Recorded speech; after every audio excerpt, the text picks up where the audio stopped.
Falar agora da situação do Rio. Numa votação que durou menos de 5 minutos, os deputados estaduais aprovaram ontem o projeto que autoriza a privatização da SEDAI, a Companhia de Água e Esgoto. Hoje à tarde devem ser votadas as emendas por deputados da oposição que podem mudar o projeto. Essa votação é aquela que já foi tentada várias vezes, gerou um monte de protestos lá na porta da Assembleia do Rio, inclusive alguns protestos violentos.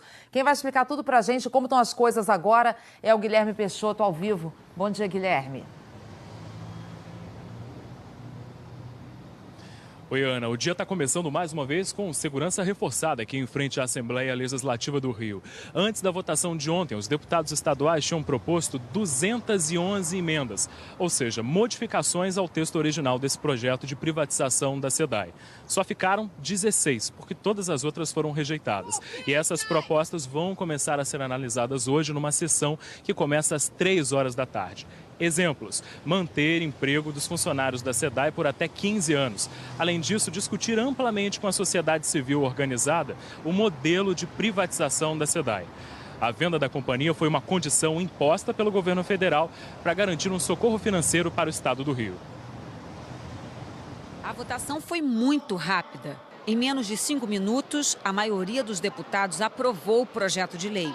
Foram 41 votos a favor e 28 contra a privatização da Companhia Estadual de Águas e Esgotos. Essa votação de hoje abre uma grande janela de esperança que os salários sejam colocados em dia, os serviços sejam devolvidos à população. Não é privatizando que vai resolver. O valor que estão cobrando pela cidade paga uma única folha e não mexe na dívida ativa, não mexe no benefício fiscal. Então a gente sabe que tem outras coisas para serem feitas nesse momento. O projeto de lei foi uma das contrapartidas que o governo federal exigiu para permitir que o estado do Rio receba um empréstimo de 3,5 bilhões de reais. Fundada em 1975, a SEDAI é uma empresa de economia mista que tem o governo estadual como acionista majoritário.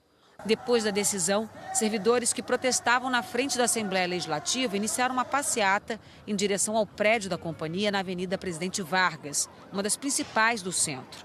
Houve confronto entre policiais e manifestantes. Um deles lançou pedras contra guardas municipais que reagiram. PMs do batalhão de choque usaram bombas de gás lacrimogêneo. 19 pessoas foram detidas.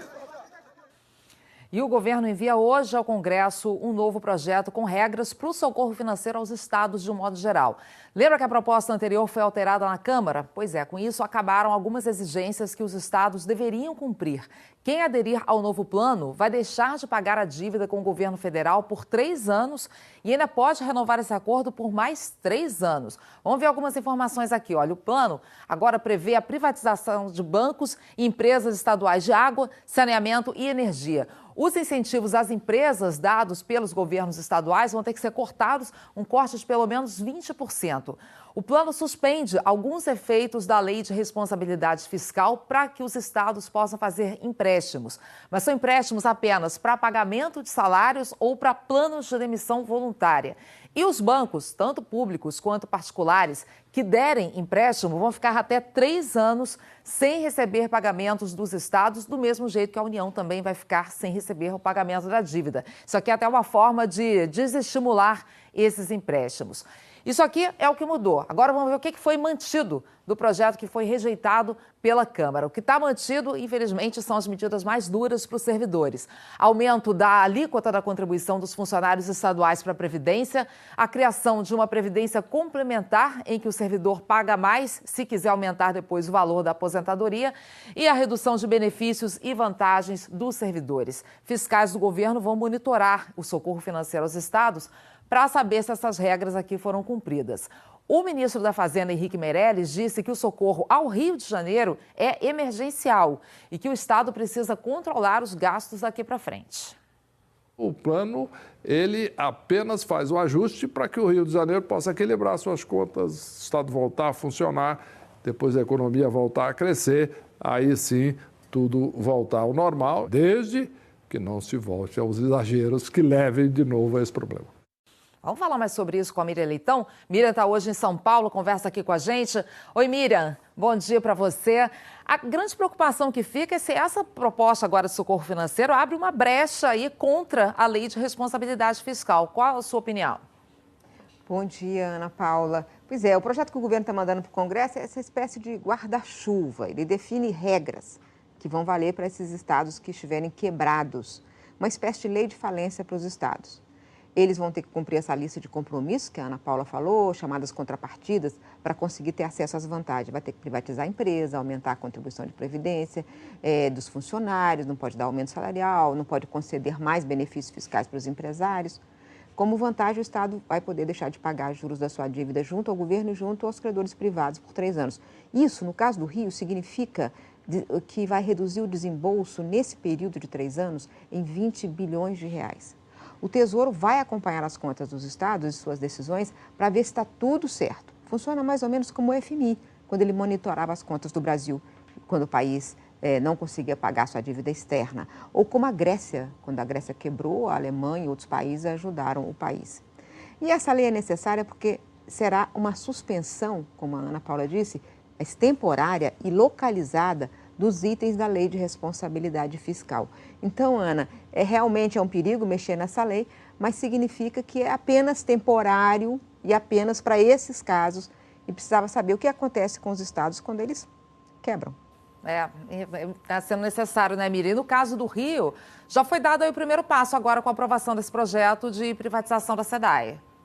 O Rio, como está em pior situação, também é um estado que está mais adiantado nessa tentativa de se reorganizar financeiramente. Ontem conseguiu aprovar a privatização da SEDAI. Com o voto contra, vejam vocês, do PSDB. Foi patético.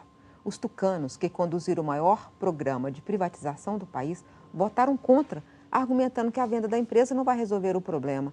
Nada isoladamente resolve o problema porque ele é grande demais. Mas um Estado que não consegue pagar nem salário de funcionário precisa sim vender o que tem, vender o patrimônio. As famílias fariam as mesmas coisas. As ações da SEDAI, antes de serem vendidas, serão dadas em garantia de um empréstimo que o governo do Rio pretende negociar com o Banco do Brasil, se o banco quiser. O empréstimo de 3,5 bilhões será usado para quitar todas as dívidas com os servidores. Ontem o Rio teve outra vitória importante. O Estado tinha criado um fundo, que é uma ordem também dessa lei do governo federal, para que os empresários que recebem hoje, têm hoje o benefício de redução de impostos, contribuam com 10% do que eles ganham. Eles depositam nesse fundo e esse fundo é o Fundo de Estabilização Fiscal. A FEComércio entrou na Justiça e ontem o órgão especial do Tribunal de Justiça do Rio, por 15 votos a 4, considerou que o Rio tem razão e a FEComércio não tem razão e que esse projeto não fere a Constituição. Tem outras brigas judiciais pela frente, outros empresários que entraram na Justiça, mas nessa ação houve vitória do Rio. Não basta isso para ajustar a bagunça em que estão as contas do Rio de Janeiro. Esses 3 anos tem que ser um prazo para que o Rio consiga pôr a casa em ordem, Ana. É isso que é o principal, né, Miriam? É receber esse socorro agora, mas aproveitar para fazer o famoso dever de casa e botar tudo em ordem, porque do jeito que está, realmente está todo mundo sendo penalizado, né? Os serviços públicos péssimos, os funcionários sem receber, enfim. Obrigada, Miriam. Até mais.